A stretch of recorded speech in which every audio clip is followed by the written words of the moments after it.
Hey everyone, I recently reached max level on my hunter. Since the classic TBC pre-patch dropped a few weeks ago and up until now, I came across a lot of very useful tips that made my journey easier, be it while leveling or at max level. We made a lot of tips videos on this channel, so I guess it's time for an update then. In this video, I'm gonna give you 8 useful tips that will help you all throughout your journey in Azeroth and Outland, from leveling to profession skill ups to dungeons and raiding. So without further ado, let's get into it. This one surfaced after the pre-patch dropped. I'm always surprised by how many people still don't know this. The increased nameplateMaxDistance macro. Nameplates are an extremely useful feature of the game to take advantage of. The default key to turn them on for enemies is V, and this will come in very handy while playing. Be it while leveling in cramped up caves, while doing dungeons to not ninja pull, or most importantly, in PvP, especially in arena. So in classic WoW, the nameplate's distance was very short, 20 yards I believe. But in TBC, the developers went ahead and cranked that up to 41 yards, meaning that you can see enemies from way further now, behind walls and such before they even notice you. The thing is, this increased distance is not enabled by default. You actually have to manually use a command to enable it. The command is on screen now and you should also find it in the description. So just copy this and paste it in game and your nameplate distance should now be increased. Blizzard might eventually make the game have this at max by default, but until then you have to use this command. And by the way, the command only needs to be used once and only on one character, and that should affect your whole game across all characters. Another new thing since the pre-patch is the Theramore and Stonard portals. If you played through the last couple years of classic WoW, you may have experienced the pain of having to go to either the southern part of Kalimdor if you're an Alliance player, or the southern part of Eastern Kingdom if you're a Horde player. Well, classic TBC now solves that. Since the pre-patch, mages can now go to Theramore or Stonard to learn how to make portals to those locations as early as level 35. And if you're not a mage, make sure to keep this in mind if you ever need to go somewhere close to either of those two locations. Ask a mage to make you a portal to go there instead of wasting tens of minutes of flight time. Where this will come in very handy on a regular basis for you is when you need to go to Crusade if you're Horde, or Caverns of Time if you're Alliance. Because yes, Blizzard did remove the NPC that teleports you there for whatever reason. So keep this in mind if you ever need to go there. Next up, if you have characters at level 60 that you plan on leveling eventually, make sure to log into them at least once, if you haven't already since the expansion dropped, to enable rested XP to start building up on them. Apparently, the game still thinks your character is at max level if you do not log onto it after the level cap has been increased, and you need to log onto it at least once to trigger the rested XP to start building up. As a reminder, rested XP doubles the experience you gain from killing mobs, and it can build up to a maximum of 1.5 levels, so it's definitely worth it. However, this tip has been brought up to me by a guildie of mine, and I couldn't test its authenticity myself as I did log in on every character I have after the expansion dropped, but I guess you guys can tell me if it matters or not. If you have a character at 60 that you haven't logged in since the Dark Portal opened, go ahead and do that and let me know if you see any rested experience on it or not. I will pin the comment about this with the highest upvotes for everyone else to know whether this works or doesn't. Another thing that surprisingly not every player knows about is the looking for group channel. In this section, I'll show you how to join the LFG channel and also how to make it so that it doesn't clog up your usual chat window with spam, especially lately looking at how fast it's going. So first, if you're not in the LFG channel yet, you're missing out a lot. This is basically where any group for anything is formed. It's a global channel, so whether you're leveling in Mulgore or raiding in Karazhan, you will be able to see the messages here and interact with them. So to join it, there's 2 ways. First way is by right-clicking where it says General on your chat and go to the settings and then head to Global Channels and join it from there. You may notice there's 2 other global channels, World Defense and Guild Recruitment. Those are pretty much never used in my experience, so I wouldn't bother joining them. The other way to join the LFG channel is simply by typing /join looking for a group in your chat. Now that you joined it, depending on how big your server is, your chat window is probably already getting spammed with messages from the LFG channel. To solve that, simply right-click on where it says looking for group and click move to new window. If right-clicking that does nothing for you, make sure your general chat channel is set to interactive.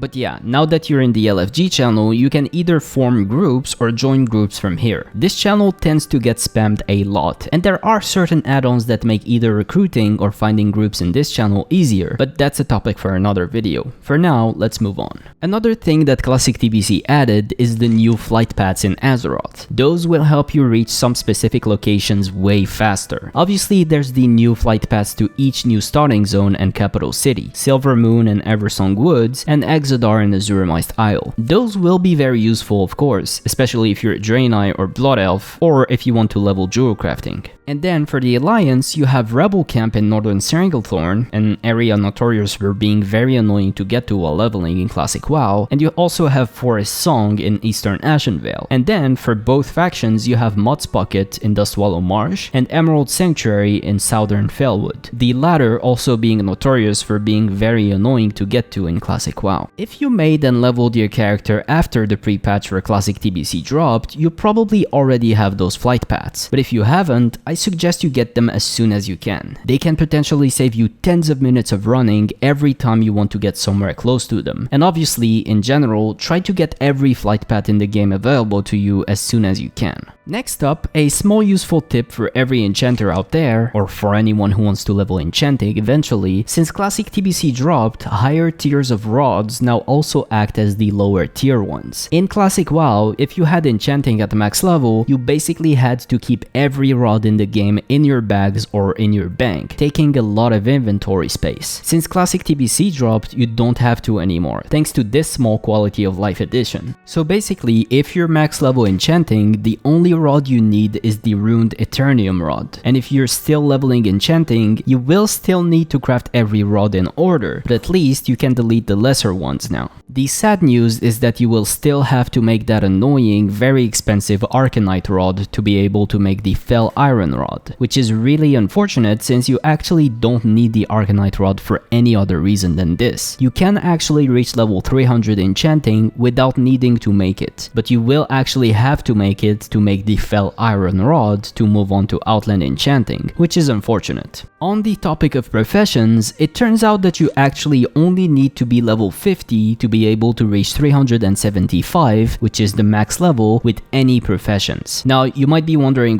what is this useful for and how do you even get past the Dark Portal before level 58? To answer the second question first, you have to ask a mage to make you a portal to Shattrath. You can actually go to Outland from level 1 by doing this, and then just carefully go to the profession trainer and start leveling up that way. So why is this useful? Professions are and will probably stay the best money makers in Classic TBC in terms of gold per hour. You can simply log in, make a bunch of profitable items in 10 minutes and sell them for tens or even hundreds of gold of profit. Check our 7 OP gold farms for high population servers video to learn how to do this using the Trade Skill Master add-on, which is an incredibly useful add-on for profession gold making. So having a bunch of level 50 alts to cover every profession to allow you to maximize your gold making capabilities is going to be a very smart thing to do. But don't get too excited. Even though getting to 375 only requires you to be level 50, there will still be a lot of recipes that require a higher level to get. One example is tailoring.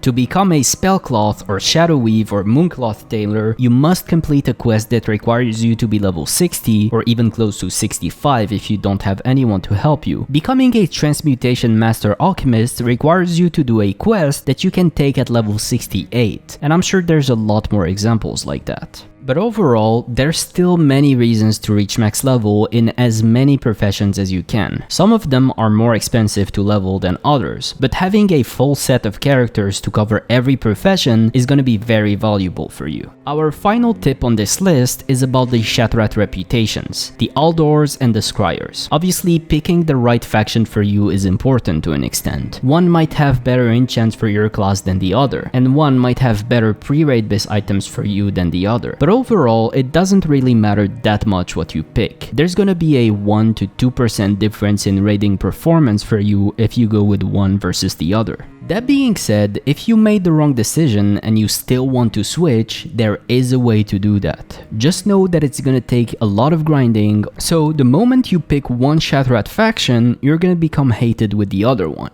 The way to go from hated to neutral is to farm a repeatable quest which requires you to get either 8 Dreadfang Venom Sacs or 8 Damp Scale Basilisk Eyes, depending on which faction you are. The thing is that this quest only gives 250 rep each time you complete it. How much rep is there going to be between hated and neutral? 42,000. In other words, you need to complete this quest 168 times and farm 1,344 Basilisk Eyes or Venom Sacs, which have a 33% drop chance from mobs who are very limited in numbers in Terakar Forest.